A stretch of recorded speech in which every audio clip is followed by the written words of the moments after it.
One of the things is to use I language instead of you language. Bring it back and say, this is how I feel, and it's less threatening.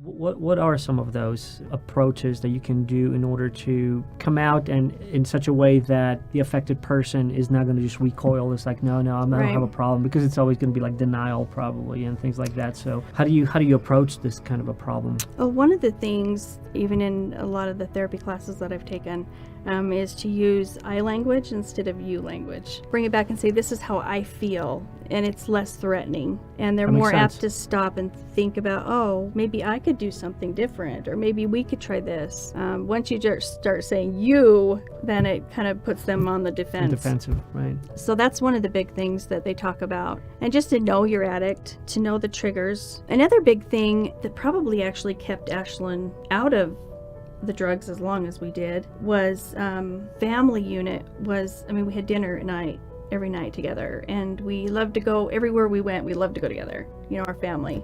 We just enjoyed each other's company. And so it's the sense of community. That's a lot of where an addict wants to be with his friends, is because he feels like he belongs. Make your addict feel like he belongs, that you need him there. You need him to help cook dinner tonight, or give him something else to do other than being someplace he shouldn't be, or doing what he shouldn't be doing. Thanks for listening to The Adrian Sinclair Show. You can find previous episodes on the Apodcast multi-channel network at apodcast.com. You can also stream this podcast on Spotify, iTunes, Google Podcasts, Podbean, and other audio platforms. And if you subscribe to our weekly newsletter, you'll get convenient short summaries of podcasts you may have missed. So check it out. And lastly, please support us by sharing our episodes on social media. We really appreciate it. Thanks.